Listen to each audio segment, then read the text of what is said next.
Gildan Media, a division of Recorded Books, presents 10,000 No's, How to Overcome Rejection on the Way to Your Yes, by Matthew Del Negro. Narrated by Matthew Del Negro. Limit of liability, disclaimer of warranty. While the publisher and author have used their best efforts in preparing this book, they make no representations or warranties with respect to the accuracy or completeness of the contents of this book, and specifically disclaim any implied warranties of merchantability or fitness for a particular purpose. No warranty may be created or extended by sales representatives or written sales materials. The advice and strategies contained herein may not be suitable for your situation. You should consult with a professional where appropriate.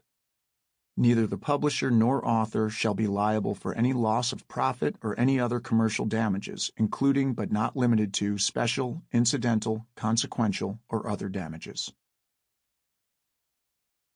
Introduction. I had coffee recently with a very successful documentary filmmaker friend. The feature documentary he made a few years ago won the Sundance Film Festival documentary competition and sold for a lot of money. The next one he made was also quite lucrative, which is no easy feat for a documentary film. His most recent film, however, did not immediately find worldwide distribution the way the others had, so he reached out to me to share the news and talk through his frustrated feelings on the matter.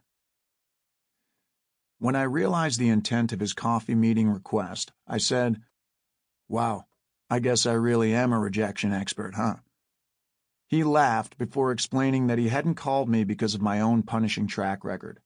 It was just that his very supportive wife, who is not in our industry, did not have the comparable experience of seeing 2 years of work deflate in front of her eyes due to the changing tides of opinion. And his fellow documentary filmmaker friends were somewhat in competition with him, so they might not completely commiserate. It was at this point that I fully realized the need for this book. This book will change you as much as you let it. It will not solve your life or tell you how to turn every no into a yes, but it will crack open more questions and deepen your quest for success if you allow it. It does not contain magic, just truth. It sheds light on many of the principles so many of us have pondered for years: perseverance, performance, work ethic, risk, belief, hope, faith. I focus the chapters in this book on these principles as well as on getting started, instinct, discipline and training, reframing, surrender, transformation, leadership, meditation and relaxation, the subconscious, being a good person, and facade versus reality. Some topics and chapters overlap as they are interrelated, and all present real-world perspectives. You can devour it in one sitting as an actor's entertaining, albeit sometimes cringeworthy memoir, or jump around willy-nilly when inspiration and curiosity beckon you, using it more like a self-development manifesto. Either way, I hope that it will make you laugh, inspire you, and encourage you to take one more step toward whatever it is that brings fulfillment for you and makes your life feel well spent. Author Malcolm Gladwell proposed that people only become experts in a field after they've dedicated themselves to it for 10,000 hours. I agree with him, but I've also pondered the ability and practice of withstanding the word no. What defines my career, or anyone's for that matter, is the way I have chosen to react to constant rejection and perceived failures, and lucky breaks that have fallen apart due to forces outside of my control. That type of reaction, both when it was admirable and when it was embarrassingly petty, is what most people would call attitude, outlook, or perspective. For all of us, our ability to persevere is derived from a combination of innate instincts embedded deep in our DNA and lessons from the major influences and influencers in our lives, including our parents, teachers, coaches, bosses, friends, siblings, and so many others. It is our choice to seek out others who strengthen our resilience, as well as situations that test it, or to gravitate towards smaller-minded people who wish to keep us where they are or where they think we should be, rather than encouraging our growth and challenging their own self-imposed limits. In July 2017, after racking up over 2 decades worth of rejections, I launched a podcast, 10,000 No's. in an attempt to find out how men and women in every field imaginable, facing seemingly insurmountable obstacles, overcame their no's. What followed in the next 3 years has become the education of my life. This book contains quotes from some of my podcast guests that so perfectly reinforce the principles I have learned, mostly through trial and error. Some of those guests are famous, some are not. 2 have died since our conversation, and most are thriving. But the common thread is that each and every one of them is as flawed and as full of contradictions, pain, sadness, worry, joy, laughter, sorrow, and victory as the rest of us. They are human. They do not possess the answers, nor were they born on the island of yes. All of them have stumbled upon the same tough truths by grappling with, battling, and overcoming a mountain of no's. It's not just a matter of learning from the tough times we experience, but what we learn, why it's important to learn from it, when we learn it, from hours to years after, and how we use those lessons to persevere. No matter who you are or where you are in your career, you will have setbacks. You will be in need of counsel from friends and other supporters, and no book or piece of advice will make your pain go away immediately. There is no magic pill. But knowing that others have suffered in ways similar to you and somehow made it through is enough to help you pick up the pieces, reflect on them, and move on. Ironically, when I sat down with my documentary filmmaker friend, I was feeling particularly terrible and self-judgmental about this book.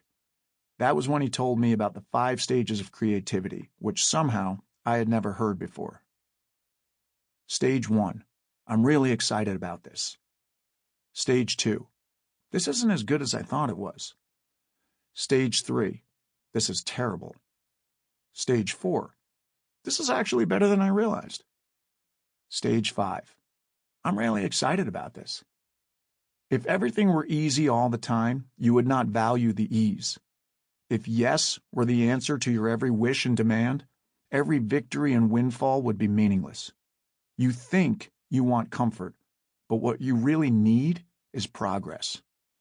Progress only arrives when a struggle is overcome. So while I wish I could send you off into the world telling all your friends that this book solved everything for you, I know that would be unrealistic. Instead, I send you off into the world urging you to lean into your 10,000 no's. I urge you to really feel their pain and let that pain guide you past the no to greener pastures. I urge you to learn from them what not to do the next time so you can turn those no's into a yes. I urge you to be grateful for them, for in them lies the wisdom of humanity and experience. There is no greater teacher than that which reminds you that your salvation lies in always striving until your last dying breath. Matthew Del Negro, January 2020. Chapter 1. Getting Started. You never know when those other supportive factors are going to want to converge around your work, but they won't if you don't take the first step. Jessica Blank, writer, The Exonerated. There are many things that can muddy the waters and make something so simple, like trying a new hobby or ditching a bad habit, seem complex. As crazy as it sounds, most humans will come up with excuse after excuse to try to wiggle out of doing the one thing they know they need to do in order to accomplish their deepest desires. But really, it all begins with one step. I believe you will only take that step and change the course you're on when the thought of not doing something becomes more painful to you than the thought of giving it a try. It really is that simple. Keep it simple, stupid. The truth that most people fail to acknowledge, however, is that doing something, even if you're following a dream, can still be painful a lot of the time. When you're following a dream, though, there's a pot of gold at the end of the pain. That pot may not be filled with literal gold, but it should at least hold the gold of fulfillment. That fulfillment usually comes in the form of peace, satisfaction, and a pride that only comes from living with purpose. We don't tell ourselves, I'm never going to write my symphony. Instead, we say, I'm going to write my symphony. I'm just going to start tomorrow. Stephen Pressfield, The War of Art. People these days, myself included, are obsessed with the origin stories of those who have broken away from the pack to take the road less traveled. This is not surprising given the difficulty required to take the first step down any path. The question I'm asked the most, besides how I memorize all my lines, is how I became a professional actor. The trite answer I usually give in interviews is that it started with a girl. That leads to a story about a breakup in college while studying abroad, which ultimately led to my decision to quit playing lacrosse my junior year at Boston College. Then, seemingly out of nowhere, I auditioned for a play, and the rest is history. But perhaps a more truthful and accurate answer is that it started with a plethora of proverbial no's throughout my childhood. Before you take your first step, ask yourself why you're moving. Most people can trace their why back to some pain, rejection, or perceived loss in childhood that they're now trying to fix. I am no different. For me, my why was forged in the pain of my parents' marriage, which looked one way to my immediate family and another to the rest of the world. As the youngest member of the family and the peacekeeper, I was constantly interpreting one family member's actions to another. Socially, my role was similar. I could always relate to most people, so I'd find myself explaining one person to another, even if they were part of a vastly different social subset. The price I paid for keeping the peace was that I internalized everything and carried it around with me. Looking back now, it's easier to see that my career choice did not really come out of nowhere, the way I previously viewed it. As my job now is to interpret the words of writers and the experiences of the characters I play. But I had zero awareness of this link back then. On top of carrying other people's secrets around, as well as my own pain and frustration, I could never seem to attain the things I wanted the most. As far back as the 5th grade, I'd pursue a girl I liked, get close to her, and muster up the courage to ask her out. But one way or another, I'd end up alone after it fell apart, due to a change of heart or some other obstacle I never saw coming until it was too late. Rejection is defined as the dismissing of an idea or the spurning of a person's affections, and I had plenty of both. I feel bad for a certain girl I loved in 5th grade because, while I've only run into her on rare occasions since we graduated high school, I never missed the opportunity to remind her of our date that never happened. I had charmed her enough to eventually elicit a yes when I asked her to the year-end town carnival, but on the night of the event, she stood me up. 2 friends of mine still love to laugh about the memory of me riding the whip alone in the rain. And while I can laugh at myself about it now, back then, it added to the feeling that I was not where I wanted to be emotionally, and not sure I'd ever get there. While I was not a child actor, I still managed to get a no when I auditioned for the role of the Cowardly Lion in an elementary school production of The Wizard of Oz. I had forgotten this story for a long time because it occurred long before I had thought of acting as a viable career. It's only been in recent years, as I've reflected about the lessons I've learned in the course of my career, that I've remembered it. It was a play in which the kids in my class were required to participate. I really thought I could get the role of the Cowardly Lion, until the new girl, upon whom I had a massive crush, completely outshined me with her audition. Side note, this was a different crush. I moved on from the carnival stander-upper, but I screwed this one up too. It wasn't until 8th or 9th grade, when I admitted to liking her 3 years prior, that she revealed she had a crush on me when she first moved to our school. Talk about missed opportunities.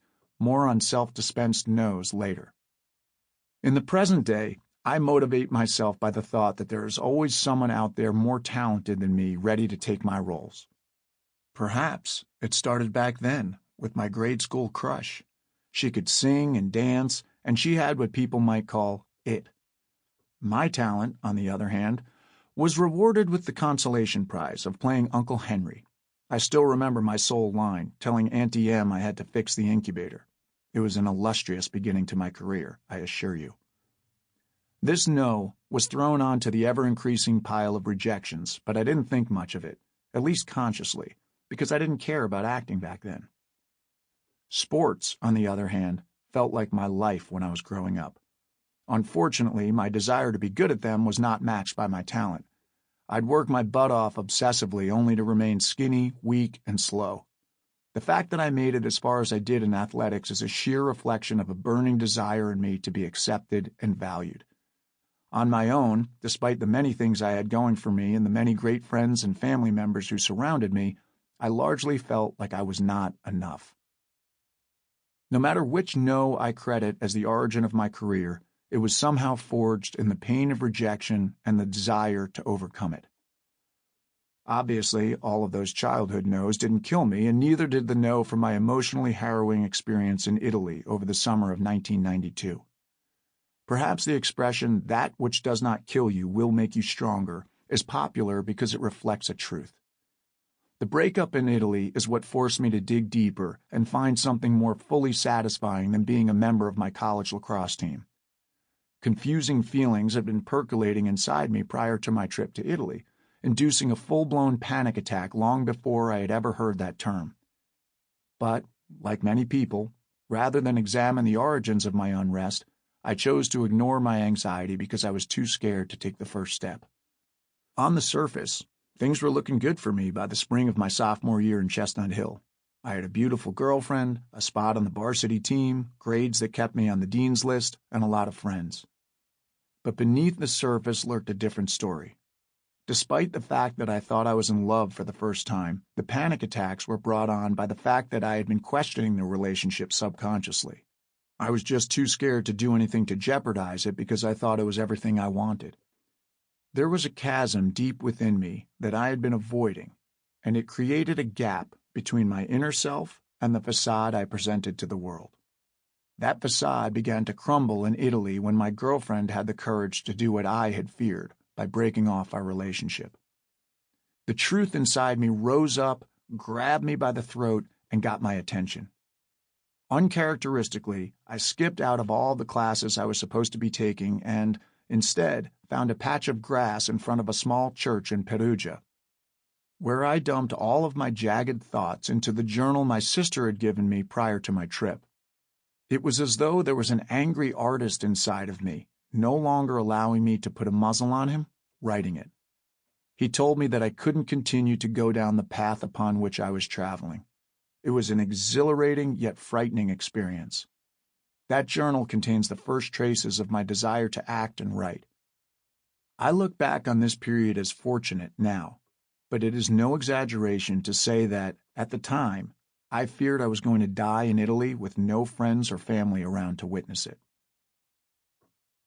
I went back to my room, pulled my pistol out and put it in my mouth, and was getting ready to blow my head off. Thankfully, I had a picture of my wife and kids on the desk across from me. I saw that as I was standing there with the gun in my mouth and thought, "What are you doing?" So I put my gun away and I went and sought help for the first time. And I'd love to say that I woke up. I didn't. I stayed on the X for a while. I still played the victim. I tried to convince myself, "You're being thrown under the bus, you're doing the right thing." But it literally took me about 5 months. I hadn't hit rock bottom yet. Jason Redman, retired Navy SEAL, New York Times best-selling author. The result of this breakthrough, was that the following spring at Boston College, after a brief period of going back to lacrosse and the beaten path I had traveled for so long, I quit the team, stepped out of my comfort zone, and auditioned for a play. After losing out to my roommate, who was also auditioning for the first time, I gave it another shot and scored a lead in a one-act play. It was performed in a lecture hall rather than an actual theater, but despite the humble venue, I enjoyed the experience so much that I told anyone who would listen that I was going to be an actor. While this may sound dramatic and grand, over a year later, after that one-act play, I had not done any more plays. Upon graduating, I moved back home with the plan to save enough money to move to New York City and pursue a career in acting. I had taken an acting class my senior year and added a film studies minor to my English literature major, but I had not acted aside from that lecture hall production. On top of this, after 27 years of marriage, my parents decided to split that summer. so moving back into the house where I grew up without my dad living there was an adjustment. There were so many thoughts swimming through my head, but the primary one was how I could turn my new dream into a reality. There's no standard how-to manual containing a list of the first steps in becoming an actor, because the how is unique for each individual. Classes can be attended, mentors can be sought out, and the skills required to excel can be attained through training. But the why is the fuel that will propel you. A strong why will obliterate all of the inevitable blockades and barriers you will undoubtedly face no matter what field you choose. If your why is not aligned with your innermost joy and your biggest dreams, you may find success, but eventually you will experience some version of the breakdown I had in Italy. It may not crumble your life or turn you 180 degrees the way it did me. It may not cause you panic attacks, but there will be cracks in your facade. Eventually, if you're not careful, you'll look back wondering whose life you lived. I drove a cab for years. I proofread in law firms.